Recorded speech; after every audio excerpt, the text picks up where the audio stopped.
Saint Joseph school में आज student की भीड़ थी। किसी के चेहरे पर उदासी छाई हुई थी तो किसी का चेहरा खिला हुआ था, क्योंकि आज रिजल्ट आया हुआ था और प्रीति ने टॉप किया था और उसके सारे दोस्त के काफी अच्छे नंबर आए थे। उसके दोस्त पूंजा, राहुल और एंडी बहुत खुश थे। एंडी प्रीति को चिढ़ते हुए बोलता है, प्रीति तुमने स्कूल में टॉप किया है तो बहुत बड़ा तीर नहीं मार लिया। क्या आप कहना चाहते हो? सारा स्कूल जानता है कि इस स्कूल के प्रिंसिपल तुम्हारी मॉम है। जरूर उन्होंने तुम्हारी एग्जाम में कुछ मदद की होगी। एंडी की बात तो राहुल भी हंसते हुए बोला, तूने सही कहा एंडी, मुझे भी यही लगता है। हमने भी एग्जाम में बहुत मेहनत की, हमने से कोई टॉप नहीं आया। ऐसी बात नहीं है राहुल, तुम्हें ऐसे किसी पर इल्जाम नहीं लगाना चाहिए। सारा स्कूल जानता है प्रीति की मॉम के लिए डिसिप्लिन कितना जरूरी है। अरे तुम तो बुरा मान गई, मैं और एंडी तुम्हें छेड़ रहा। राहुल सही कह रहा है। अब चलो प्रीति, तुम अपना मूड सही करो और तुम भी पूंछ जाते। हम दोनों तो मजाक कर रहे हैं। राहुल और एंडी की बात पर प्रीति अपने स्कूल की छत पर गई। उसने देखा कि उसकी मॉम स्कूल की छत पर चढ़कर रही थी। प्रीति को ये देखकर अजीब लगा, क्योंकि प्रीति जानती थी कि उसकी मॉम छत पर कभी नहीं जाती। प्रीति उन तीनों की ओर देखते हुए बोली, यार मॉम ऊपर क्या कर रही है? वो तो इस वक्त ऑफिस में होते हैं। प्रीति की बात सुनकर वो तीनों की नजरें ऊपर चली गई, लेकिन उन्होंने देखा वहां पर कोई नहीं था। तुम्हें जरूर कोई धोखा हुआ है प्रीति, ऊपर तो कोई नहीं है। प्रीति ने देखा वहां पर अब कोई नहीं था। उसने लगा शायद ये उसका वहम है। प्रीति दोबारा अपने दोस्तों से बात करने लगी, मगर बात करने के दौरान उसकी नजर अचानक उसकी छत पर गई। उसने देखा उसकी मॉम छत पर खड़ी होकर उसे घूर रही थी। मैं अभी आती हूँ, ठीक है जल्दी आना। प्रीति कहे, तुम इसलिए तो नहीं भाग रही हो ना कि तुम्हें कंप्लीट देना पड़ेगा। लेकिन प्रीति ने राहुल का कोई जवाब नहीं दिया। प्रीति बड़े बड़े कदमों से स्कूल की बिल्डिंग की ओर चली गई। कुछ ही देर में वो स्कूल की बिल्डिंग की छत पर पहुंच गई। उसने देखा कि उसकी मॉम स्कूल की छत के एकदम किनारे पर खड़ी थी। ये देखकर प्रीति घबराकर बोली, ये आप क्या कर रहे हैं मॉम, आप गिर जाएंगी। मगर प्रीति की बात ने कोई जवाब नहीं दिया। प्रीति तुरंत अपनी मॉम के पास गई, मगर जैसे ही वो अपनी मॉम के पास गई, अचानक उसकी मॉम का चेहरा बेहद भयानक हो गया। उसकी आंखों की पुतलियां सफेद हो गई। उनके चेहरे का मांस ऐसा हो गया जैसा बरसों से सड़ा हुआ हो। ये देखकर प्रीति के चेहरे से चीख निकल गई। प्रीति ने हकलाते हुए पूछा, लेकिन उसकी मॉम ने उसे पकड़ कर नीचे फेंक दिया और कुछ ही देर में उसने दम तोड़ दिया। कुछ ही देर में स्कूल में हड़कंप मच गया। प्रीति की मॉम आंसू बहाकर बिलक बिलक कर रो रही थी। एंडी, राहुल और पूंजा को अब तक यकीन नहीं था कि प्रीति की मौत हो गई है।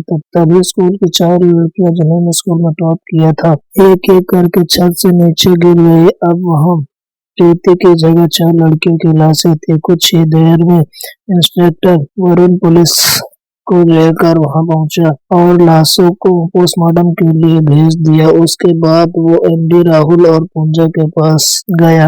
मैंने सुना है कि तुम प्रीति के खास दोस्त हो, क्या तुम बता सकते हो कि प्रीति ने आत्महत्या क्यों की? इंस्पेक्टर वरुण की बात सुनकर तीनों चौंक गए। नहीं, प्रीति ने आत्महत्या नहीं की। वो तो हमसे हंसते हंसते बातें करते हुए अचानक छत पर चली गई। तुम्हें पता है, जिन 4 लड़कियों की मृत्यु हुई है उनके दोस्त भी यही कह रहे हैं कि बातें करते करते हुए चारों छत पर चली गई। मगर मेरा तजुर्बा कहता है कि ये आत्महत्या है, क्योंकि मैंने सारे सीसीटीवी कैमरा देखा है। हमें कोई व्यक्ति या औरत नजर नहीं आई। इतना कहकर इंस्पेक्टर वहां से चला गया। मगर एंडी, राहुल और पूंजा का बिल मानने को तैयार नहीं, रुक गए। वो तीनों एक पेड़ के नीचे रुक गए। मुझे अब भी यकीन नहीं हो रहा है कि प्रीति हमारे बीच नहीं है और वो बेवकूफ इंस्पेक्टर बोल रहा है कि उनकी आत्महत्या हुई है। तभी एंडी के कानों में एक बूढ़े की आवाज टकराई, तुम बिल्कुल सही कह रहे हो बच्चे, तुम्हारे दोस्तों ने आत्महत्या नहीं बल्कि उनकी हत्या की गई है। उसके 3 दोस्तों ने देखा तो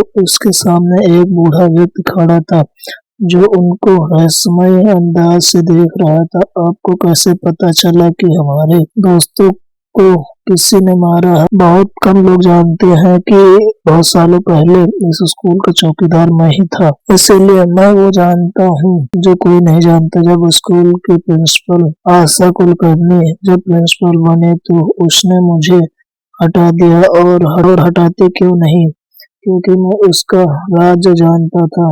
सच तो ये है कि उसके कर्मों की सजा उसकी बेटी को मिली, और साथ में उन 4 बच्चों को। आप कहना क्या चाहते हैं? आज 21 तारीख है, आज ही के दिन उसकी मौत हुई थी। आज इतने साल बाद उठकर मौत का तांडव शुरू कर दिया, और वो तब तक शांत नहीं होगी जब तक वो आशा कुलकर्णी को मान नहीं देती। बूढ़े की बात सुनकर एंडी गुस्से से बोला, एक तो हमने अपने दोस्त को खो दिया, और ये बूढ़ा अपनी बकवास किए जा रहा है। हम इसकी बात पर यकीन क्यों करें? हमारी स्कूल की प्रिंसिपल बहुत अच्छी है, मगर ऐसी बात है तो सच बताओ, मरने से पहले प्रीति को उसकी मॉम नहीं दिखी थी?